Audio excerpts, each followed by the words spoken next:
Welcome to the lesson number 6। आज के इस लेसन में हम बात करेंगे लिब्रे ऑफिस के बारे में। ओ लेवल में एमएस ऑफिस को रिप्लेस करके लिब्रे ऑफिस डाल दिया गया है और हम यहाँ पर लिब्रे ऑफिस को स्टडी करेंगे वन बाय वन। पूरा जो एमएस ऑफिस जिस तरीके से था वैसे ही यहाँ पर हमें लिब्रे ऑफिस भी पढ़ना है।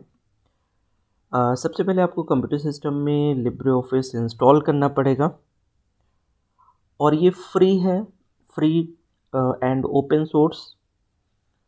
तो इसको आप फ्रीली डाउनलोड कर सकते हैं इंटरनेट से। इसमें बहुत सी चीज़ें सिमिलर हैं as compare to MS office. तो जैसा कि आपने एमएस ऑफिस में पढ़ा होगा, बहुत सी चीज़ें आपने एमएस ऑफिस में पढ़ी होंगी। तो अगर मैं कहूँ तो there is a maximum similarity between LibreOffice and MS Office. Most of the things are similar, right? So just we have to understand that what are the maximum similarity और LibreOffice basically है क्या, कैसे हम उसको operate कर सकते हैं, क्या क्या कंटेंट हैं, वो चीज़ें हम लोग को यहाँ पर देखनी है। ठीक है, तो आप इसे कंप्यूटर सिस्टम में इंस्टॉल कर सकते हैं। जो इसका जो सपोर्टिंग ऑपरेटिंग सिस्टम है वो आप इसमें विंडोज़ 7 सर्विस पैक 1 पे ये चलता है, विंडोज़ 8 पर चलता है और विंडोज़ सर्वर 2012 पे चलता है। ठीक है, अगर मैं बात करूँ यहाँ पर तो ये अगर आपके पास विंडोज़ का सर्विस पैक 1 है, विंडोज़ 7 का सर्विस पैक 1 है, जो उस पर चलेगा। अगर आपके पास विंडोज़ 8 है तो विंडोज़ 8 पर चलेगा। अगर आपके पास विंडोज़ सर्वर 2012 है तो आप उस पर भी चला सकते हैं, विंडोज़ सर्वर 2012। ठीक है, तो विंडोज़ की अगर हम बात करें तो विंडोज़ 7 में सर्विस पैक 1 पे लिब्रे ऑफिस चलता है और विंडोज़ 8 पर चलता है और विंडोज़ सर्वर 2012 पे चलता है। तो आप इस पे इंस्टॉल कर सकते हैं और इसके अलावा विंडोज़ 10 पर भी इंस्टॉल कर सकते हैं। मैंने यहाँ पर विंडोज़ 10 पर इंस्टॉल किया हुआ है। ठीक है, तो विंडोज़ 7 के सारे वर्जन्स पर नहीं चलेगा। ठीक है, there is a compatibility issue. तो विंडोज़ 7 पे अगर आपको चलाना है तो मेक इट श्योर कि आपका जो सिस्टम है वो सर्विस पैक 1 होना चाहिए और फिर आप उस पर लिब्रे ऑफिस इंस्टॉल कर सकते हैं। मैं इसका आपको लुक एंड फील दिखाता हूँ कि किस तरीके से ये दिखेगा। मैंने यहाँ पर इंस्टॉल किया हुआ है। ये हमारा लिब्रे ऑफिस है। इसका आइकन आपको यहाँ पर जैसे आप इंस्टॉल करते हैं आपको यहाँ पर दिख जाएगा डेस्कटॉप के ऊपर। मैं इसको डबल क्लिक करता हूँ, इसको ओपन करते हैं हम लोग और फिर देखते हैं। करेक्ट, तो जैसे ही आप यहाँ पर क्लिक करेंगे, मैं इसको हटा देता हूँ। जैसे ही आप क्लिक करेंगे तो आपके सामने कुछ इस तरीके का इंटरफेस आ जाएगा। इसमें आपके पास में लेफ़्ट हैंड साइड पर एक टास्क बार है जिस पे आपको कई चीज़ें दिख रही होंगी। जैसे यहाँ पर सबसे पहले लिखा हुआ है राइटर डॉक्यूमेंट। राइटर डॉक्यूमेंट का मतलब होता है, जैसे हम लोगों ने एमएस ऑफिस में एमएस वर्ड पढ़ा था ना, सेम यहाँ पर राइटर डॉक्यूमेंट है। हम यहाँ पर अगर कोई डॉक्यूमेंट बनाना चाहते हैं, कोई फॉर्मेटिंग करना चाहते हैं तो हम यहाँ पर राइटर डॉक्यूमेंट यूज़ कर सकते हैं। फिर यहाँ पर कैल्क स्प्रेडशीट है। ये भी सेम है जैसा कि हम लोगों ने एक्सेल यूज़ किया था। एक्सेल में जिस तरीके से हम लोग फॉर्मूला लगाते थे वहाँ पर सेल होता था, सेम यहाँ पर भी कैल्क स्प्रेडशीट है। थर्ड यहाँ पर इम्प्रेस प्रेजेंटेशन है। ये सिमिलर है पावर पॉइंट प्रेजेंटेशन के। जिस तरीके से हम लोगों ने अपना power point presentation MS office में सीखा था, सेम यहाँ पर इम्प्रेस प्रेजेंटेशन है। और फिर ये ड्राइंग है, आप यहाँ पर ड्राइंग्स ड्रॉ कर सकते हैं। इन्होंने मैथ्स फार्मूले के लिए अलग एक टैब दिया हुआ है और यहाँ पर बेस डेटाबेस दिया है। जैसे हम लोग एमएस एक्सेस करते थे ना एमएस ऑफिस के अंदर, सेम यहाँ पर बेस डेटाबेस है। तो ओवरऑल देखा जाए तो Libre office is one of the very very simple software and it is very easy to learn. हम बहुत ही आसानी से इसको सीख सकते हैं। तो सबसे पहले मैं यहाँ पर राइटर डॉक्यूमेंट पे आऊँगा, क्योंकि हम सबसे पहले क्या करेंगे, हम स्टडी करेंगे एमएस वर्ड के बारे में।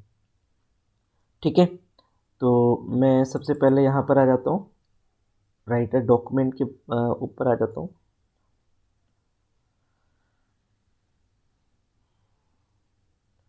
फाइन, तो जैसे हम लोगों ने यहाँ पर क्लिक किया, हमारे सामने ये इंटरफेस आ गया। ये कुछ जानी पहचानी सी विंडो आपको लग रही होगी। ठीक है, अगर किसी ने 2003 का वर्जन यूज़ किया हो तो उससे काफ़ी हद तक ये मिलता जुलता है। इसमें आपको सबसे ऊपर टाइटल बार दिखेगा, ये टाइटल बार है। उसके नीचे मेन्यू बार है, आप मेन्यू पर क्लिक करेंगे अगर, तो ये देखिए यहाँ पर ड्रॉप डाउन खुल रहा है। ये एडिट है, व्यू है, इंसर्ट है, फॉर्मेट है, स्टाइल है, टेबल है, फॉर्म है, टूल्स है, विंडोज़ है और हेल्प है। ठीक है, ये मेन्यू बार है और ये स्टैंडर्ड टूल बार है। यहाँ पर ये टूल बार है, यहाँ से आप कोई भी टूल्स यूज़ कर सकते हैं। ठीक है ना, ये हमारा क्या है, ये हमारा रूलर है, हम रूलर यूज़ कर सकते हैं एज़ पर अवर रिक्वायरमेंट। ठीक है, तो बहुत हद तक सेम है हमारा इंटरफेस। ठीक है, अब अगर हमें यहाँ पर कोई भी चीज़ टाइप करनी है, ठीक है, जैसे हम लोगों ने एम एस वर्ड में एक फंक्शन देखा था, random function equal to RAND function था। यहाँ पर आप क्या कर सकते हैं, यहाँ पर आप सिर्फ अगर रैंडम टेक्स्ट आपको लेकर आना है तो आप DT लिख सकते हैं। ठीक है, और DT जैसे आप लिखेंगे और यहाँ पर फंक्शन की F3 प्रेस करेंगे। ठीक है, तो आप क्या कर सकते हैं, आप कोई भी रैंडम टेक्स्ट जनरेट कर सकते हैं। ठीक है, तो यहाँ पर अगर हमें कोई भी रैंडम टेक्स्ट जनरेट करना है, ठीक है, हमें क्या करना है, हमें DT लिखना है। ठीक है, और हमें F3 प्रेस कर देना है, फंक्शन की के साथ में F3 हमें प्रेस कर देना है। तो यहाँ पर हम कोई भी रैंडम टेक्स्ट ले सकते हैं, राइट। अब अगर मैं यहाँ पर कुछ लिखता हूँ, जैसे मैं यहाँ पर लिखना चाहता हूँ इंट्रोडक्शन। ठीक है, इंट्रोडक्शन, अगर मैं इस इंट्रोडक्शन को बोल्ड करना चाहता हूँ तो मैं यहाँ से बोल्ड कर सकता हूँ। ठीक है, यहाँ से इटैलिक कर सकता हूँ, यहाँ से अंडरलाइन कर सकता हूँ। अगर हमें हटाना है तो इसी पर दोबारा क्लिक करना होगा, हम यहीं से हटा सकते हैं। ठीक है, अगर हमें इसको सेंटर में लेकर जाना है तो यहाँ पर हम अलाइनमेंट यूज़ कर सकते हैं, दिस वन। और अगर हमें इसको बड़ा करना है, यहाँ से हम फॉन्ट साइज़ बड़ा कर सकते हैं। ठीक है, तो अगर हमें फ़ॉन्ट साइज़ बड़ा करना है तो यहाँ से हम फ़ॉन्ट साइज़ बड़ा कर सकते हैं। और इसका अगर हमें फ़ॉन्ट चेंज करना है तो यहाँ से हम फ़ॉन्ट चेंज भी कर सकते हैं। ठीक है, हम कोई भी फ़ॉन्ट ले सकते हैं, जैसे अगर हमें एरियल लेना है तो हम एरियल ले सकते हैं, यहाँ पर एरियल ले सकते हैं। ठीक है, ये हमारा एरियल फ़ॉन्ट है। तो हम क्या कर सकते हैं, हम इसको अलाइनमेंट कर सकते हैं। अलाइनमेंट का मतलब होता है किसी भी कंटेंट को लेफ़्ट में रखना। ये देखिए लेफ़्ट में आ गया, ये सेंटर में आ गया और ये राइट में आ गया। ठीक है, इसी काम को आप शॉर्टकट की से भी कर सकते हैं। ठीक है, जैसे अगर आपको लेफ़्ट में कोई चीज़ रखनी है तो आप क्या प्रेस करेंगे, Ctrl+L। अगर आपको राइट में कोई चीज़ रखनी है तो आप क्या प्रेस करेंगे, Ctrl+R। और अगर आपको सेंटर में कोई चीज़ रखनी है तो आप क्या प्रेस करेंगे, Ctrl+E। ठीक है। तो अगर आपको लेफ़्ट में रखना है Ctrl+L, राइट में रखना है Ctrl+R, सेंटर में रखना है Ctrl+E। और अगर आपको जस्टिफाई अलाइनमेंट करना है, यहाँ पर आप जस्टिफाई अलाइनमेंट भी कर सकते हैं। और आपको जस्टिफाई अलाइनमेंट करने के लिए यहाँ पर प्रेस करना होगा Ctrl+J, ठीक है। तो अगर मैं यहाँ पर बात करूँ इंट्रोडक्शन की, तो मैं अगर इसको Ctrl+L करता हूँ तो हम लोग लेफ़्ट में आ गए, Ctrl+E करता हूँ तो सेंटर में आ गए, और Ctrl+R करता हूँ तो हम लोग राइट में चले गए, ठीक है। अभी मैं इसे सेंटर में कर देता हूँ। अब यहाँ पर मैं जस्टिफाई अलाइनमेंट इस पर नहीं लगा सकता, ठीक है।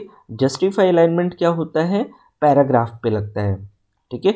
जो थर्ड अलाइनमेंट है ना हमारा, ये कहाँ पर लगता है, ये पैराग्राफ पे लगता है, ठीक है।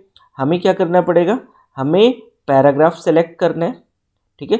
हम यहाँ पर पैराग्राफ सेलेक्ट कर लेते हैं और इस पैराग्राफ पे हम लोग जस्टिफाई अलाइनमेंट लगाएंगे, ठीक है।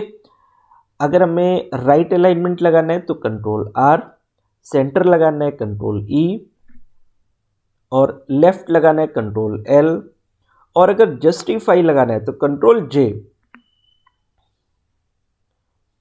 ठीक है। तो जस्टिफाई अलाइनमेंट से होगा क्या, आपको पहली बात तो इसको हम पैराग्राफ पे लगाते हैं। दूसरी बात, जब हम जस्टिफाई अलाइनमेंट लगाते हैं तो ये लेफ़्ट साइड से और राइट साइड से इसको इक्वल मार्जिन मिल जाती है, ठीक है। तो अगर हमें किसी भी पैराग्राफ पे इक्वल मार्जिन चाहिए from the left as well as from the right, तो हम क्या करते हैं, जस्टिफाई अलाइनमेंट लगाते हैं। अगर हम यहाँ पर भी जस्टिफाई अलाइनमेंट लगाना चाहें तो इस पर भी लगा सकते हैं हम लोग।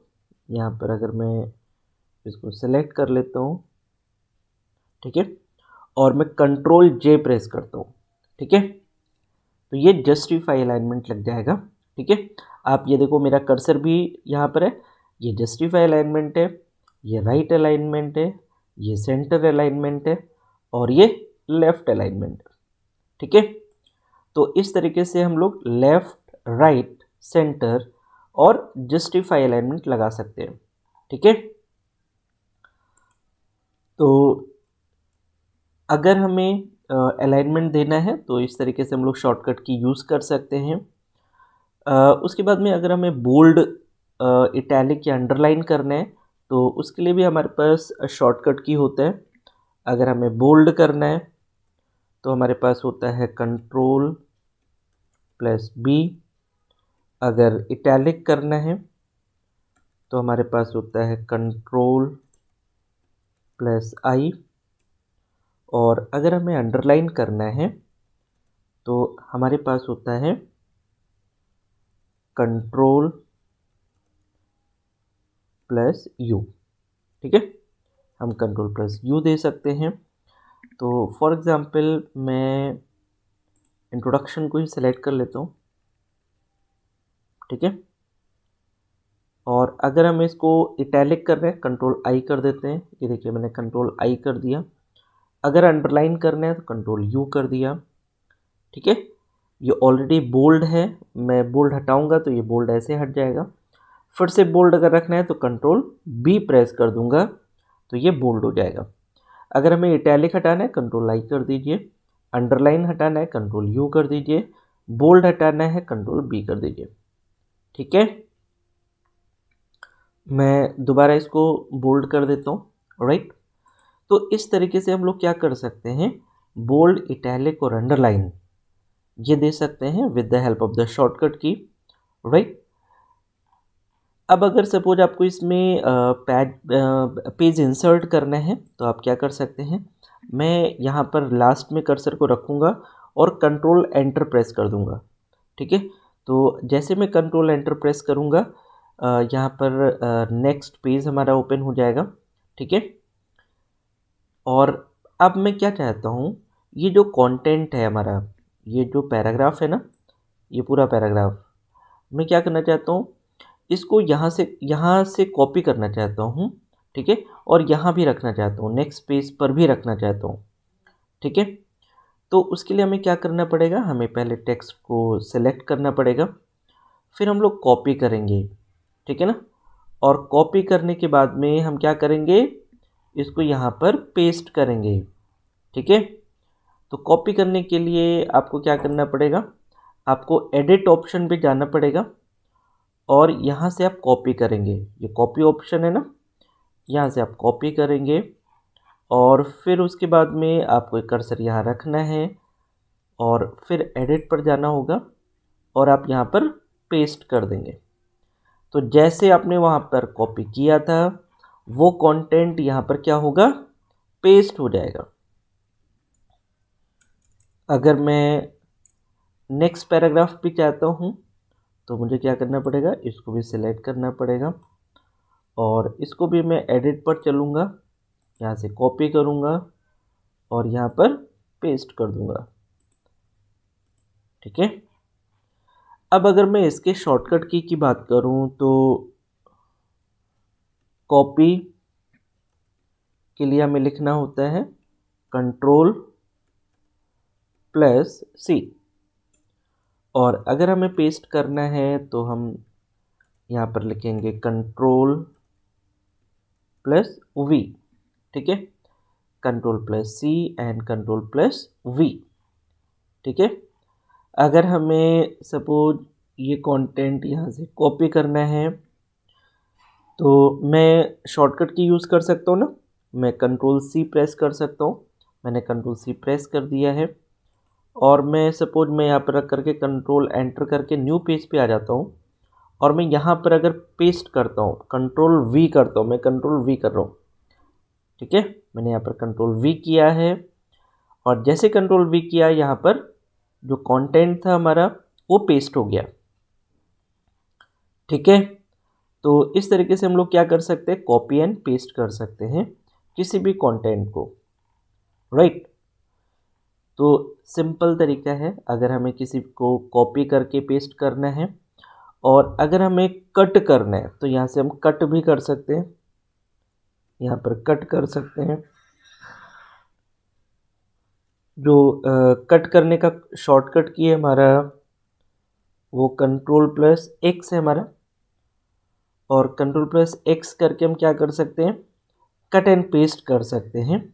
ठीक है, तो जैसे फॉर एग्जांपल मैं यहाँ से इस पैराग्राफ को कट करना चाहता हूँ तो हमें इसको सेलेक्ट करना होगा और फिर उसके बाद में हम एडिट पर जाएंगे और यहाँ से हम कट करेंगे, इसको यहाँ से हम कट कर देंगे। अब देखिए जैसे हम कट करेंगे वहाँ से वो कंटेंट मूव कर जाएगा और फिर हम नीचे आ जाएंगे यहाँ पर और फिर मैं इसको यहाँ पर एंटर कर देता हूँ और यहाँ पर मैं क्या करूँगा, कंट्रोल वी करेंगे। ठीक है, तो किसी भी कंटेंट को हम लोग कट करके पेस्ट कर सकते हैं और कॉपी करके पेस्ट कर सकते हैं, दोनों ऑप्शंस हम लोग यहाँ पर यूज़ कर सकते हैं। तो ये शॉर्टकट कीज़ आपको ध्यान में रखनी है। अगर आपको लेफ़्ट राइट सेंटर या जस्टिफाई अलाइनमेंट करना है तो आपको ये शॉर्टकट कीज़ आपको पता होनी चाहिए। अगर आपको स्टाइल देना है, बोल्ड इटैलिक अंडरलाइन करना है तो उसके लिए भी आपको शॉर्टकट कीज़ पता होनी चाहिए। और अगर आपको कट कॉपी पेस्ट करना है तो ये सबसे ज़्यादा यूज़ किए जाने वाले शॉर्टकट कीज़ हैं, इसलिए आपको इनको टिप्स पर रखना है और इन सारे शॉर्टकट कीज़ को आपको लर्न करना है। राइट, तो अगर आपको यहाँ पर सपोज़ कोई फॉर्मेटिंग करनी है, जैसे कि फॉर एग्ज़ाम्पल मैं यहाँ पर सबसे पहले मैं क्या करता हूँ, इसको सेव करता हूँ। जैसे ये हमने जो डॉक्यूमेंट बनाया है तो हमें क्या करना है, हमें फाइल पर जाना है और हम यहाँ पर सेव पर जाएंगे और मैं क्या करता हूँ, एक फ़ोल्डर बना लेता हूँ। मैं चलिए डेस्कटॉप पे ही फ़ोल्डर बना लेता हूँ। तो यहाँ पर हम लोग आ जाते हैं और यहाँ पर सपोज़ मैंने एक फ़ोल्डर बना लिया। जैसे हम लोग कर लेते हैं आई टी टूल्स के नाम से एक फ़ोल्डर बना लेते हैं। और यहाँ पर हम लोग कर देते हैं फाइल 1। ठीक है, तो ये हमारी फाइल ओपन मैंने सेव कर दी है। मैं इसे अगर क्लोज़ करता हूँ, यहाँ पर मैं क्लोज़ करता हूँ, और अगर मैं इसको ओपन करना चाहता हूँ तो मुझे IT टूल्स पर जाना होगा, और फिर जैसे मैं यहाँ पर जाऊँगा, यहाँ पर हमें फाइल 1 दिख जाएगी। हमें इस पर राइट क्लिक करना है और इसे ओपन करना है हमें लिब्रे ऑफिस की हेल्प से। तो हम इसको सेलेक्ट कर लेंगे लिब्रे ऑफिस। ठीक है, आपको राइट क्लिक करके सिलेक्शन ज़रूरी है, क्योंकि हम लोगों ने लिब्रे ऑफिस को इंस्टॉल किया है यहाँ पर। और ऐसा भी पॉसिबल हो सकता है कि हमारे कंप्यूटर सिस्टम में MS ऑफिस भी हो, तो हमें इसलिए सेलेक्ट करना होगा। ठीक है, क्योंकि हमें उसे लिब्रे ऑफिस से ही ओपन करना है। अब अगर हम यहाँ पर देखें तो जैसे फाइल में ऑप्शन आपको नज़र आ रहे हैं। जैसे अगर हमें न्यू फाइल खोलनी है तो हम यहाँ पर न्यू पे आ सकते हैं। अगर हमें एग्जिस्टिंग फाइल को ओपन करना है तो यहाँ पर ओपन पे आ सकते हैं। अगर आपको कोई रिमोट फाइल ओपन करनी है तो आप यहाँ पर ओपन रिमोट कर सकते हैं। यहाँ पर आपको रिसेंट डॉक्यूमेंट्स दिखेंगे। अगर आपको क्लोज़ करना है तो क्लोज़ पे आ सकते हैं आप। ये विज़ार्ड्स हैं, जैसे आपको लेटर, फैक्स, ठीक है, कोई एजेंडा, अगर इस पर काम करना है तो आप यहाँ पर विज़ार्ड पे आ सकते हैं। ये टेम्पलेट्स हैं हमारे, ठीक है, और ये हम रीलोड करना चाहें, ठीक है, जैसे रिफ़्रेश होता है तो रीलोड करना चाहें तो यहाँ पर हम कर सकते हैं। ये वर्जन से रिलेटेड है हमारा। ये है हमारा सेव और सेव एज़। तो अक्सर क्वेश्चन पूछा जाता है कि what is the difference between save and save as. तो अगर मैं बात करूँ यहाँ पर सेव, किसी भी डॉक्यूमेंट को सेव करने के लिए हम लोग क्या करते हैं, Ctrl+S प्रेस करते हैं अगर हमें किसी भी डॉक्यूमेंट को सेव करना है। ठीक है, और सेव हम कब करते हैं, फर्स्ट टाइम जब हम हमें सेव करना होता है तो हम क्या करते हैं, सेव ऑप्शन पे जाते हैं। ठीक है, और अगर हमारी फाइल सेव हो गई है, राइट, और हमें उसकी लोकेशन को कहीं और भी रखना है, राइट, तो हम क्या यूज़ कर सकते हैं, हम यूज़ कर सकते हैं Ctrl+Shift+S।